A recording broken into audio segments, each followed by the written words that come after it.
उसको बताने की जरूरत नहीं पड़ती है कि बाघ लग गया है, वो सिग्नल अपने आप ही मिल जाते हैं। आपके घर में चीनी खुली पड़ी हो, मीठा पड़ा हो, चींटियों को अपने आप ही सिग्नल मिल जाता है और बिना एड्रेस के भागी आती है।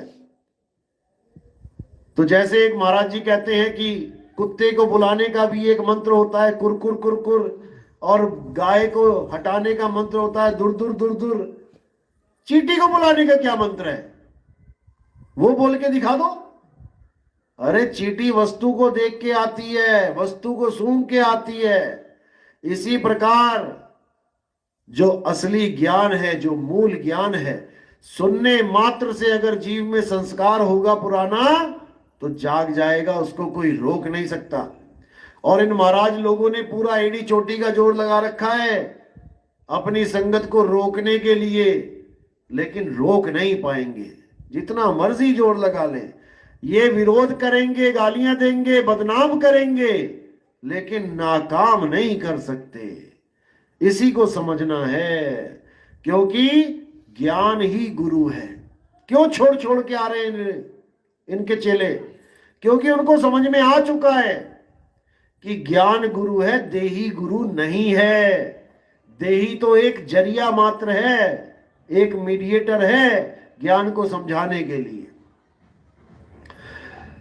असली चीज जो है वो मूल ज्ञान है। इसीलिए कबीर साहब ने बिल्कुल निवेड़ा करा कि 13वें पंथ हम ही चले आए ज्ञान रूप में, और सब पंथ मेट के एक पंथ चलाएं। और वो पंथ क्या है? वो है सत पंथ, सच्चे नाम का पंथ। सतनाम का झंडा होगा और सारा विश्व उसके नीचे होगा। कोई रोक नहीं सकता, संस्कारी जीव रुक नहीं सकता। ये गलत फहमी है लोगों की कि ऐसा नहीं हो सकता। आदि दुनिया पे किसके नाम का झंडा है? बाइबल के नाम का झंडा है। आदि दुनिया पे किसके नाम का झंडा है? कुरान के नाम का झंडा है। आदि आदि दुनिया इन्हीं दो धर्मों ने संभाल रखी है। बाकी पे किसका झंडा है?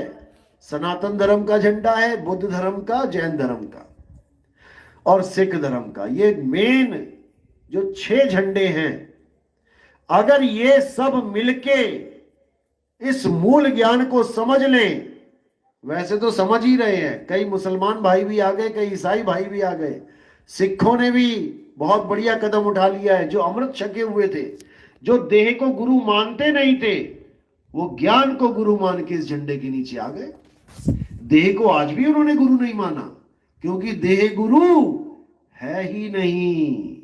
अरे देही ज्ञान सब जगत बखाने, और विदेही ज्ञान कोई बिरला जाने। ध्यान विदे और नाम विदेहा, 2 लख पावे मिटे संदेहा। गुरु ज्ञान है, गुरु शब्द है। देह नाशवान है, देह कभी गुरु हो भी नहीं सकती, भूल जाओ इस बात को।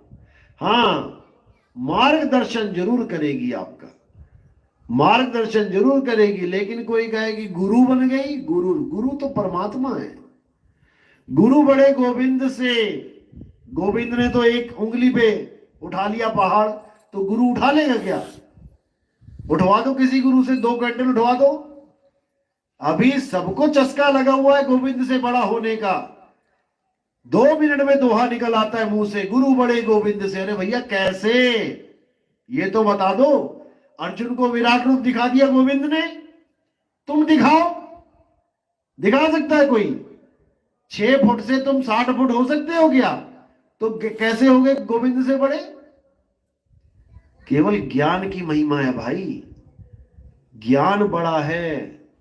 अगर कोई किसी पंथ से छूट के दूसरे पंथ में जाता है, केवल ज्ञान समझ के, ज्ञान ही गुरु है।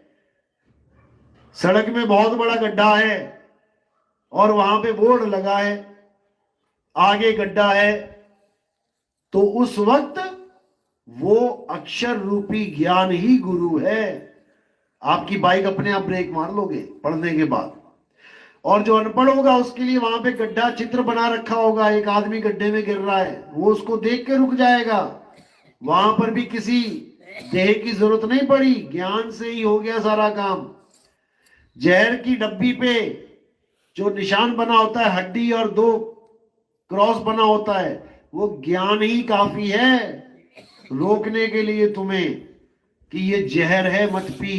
किसी गुरु की जरूरत नहीं पड़ेगी कि वो हाथ पकड़ेगा आके। लेकिन अध्यात्म में तुम्हें एक मार्गदर्शक की जरूरत पड़ती है जो तुम्हें सही रास्ते का ज्ञान कराता है। रास्ता तो तुमने कोई ना कोई पकड़ा ही होता है पहले।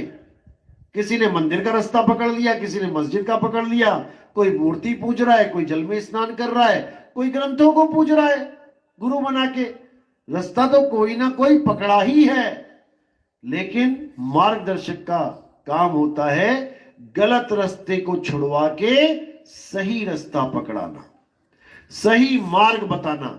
इससे ज्यादा उसका कोई रोल नहीं होता कि कोई कहे जी उस गुरु की फोटो की आराधना करो, उसकी फोटो की अगरबत्ती करो, उसकी शक्ल का ध्यान करो। अरे तुमने रास्ता पूछा है कि गुरु की शक्ल ध्यानी है? तुम्हें रास्ते से मतलब है कि गुरु क्या ज्ञान दे रहा है, या उसकी फोटो से मतलब है? किसी को नहीं समझ में आ रहा कि करना क्या है। हमने किसी से पूछ लिया मानो कि भैया दिल्ली का रास्ता कहाँ है, उसने बता दिया ये रास्ता जाता है। अब मैं उसकी शक्ल का ध्यान क्यों करूं? जो रास्ता उसने बताया मैं उस पे चलूं या उसकी शक्ल का ध्यान करूं? यह भी नहीं समझ में आ रहा लोगों को। नतमस्तक हो जाओ उसके आगे कि महाराज आपने रास्ता बता दिया, लेकिन यह मतलब नहीं बना कि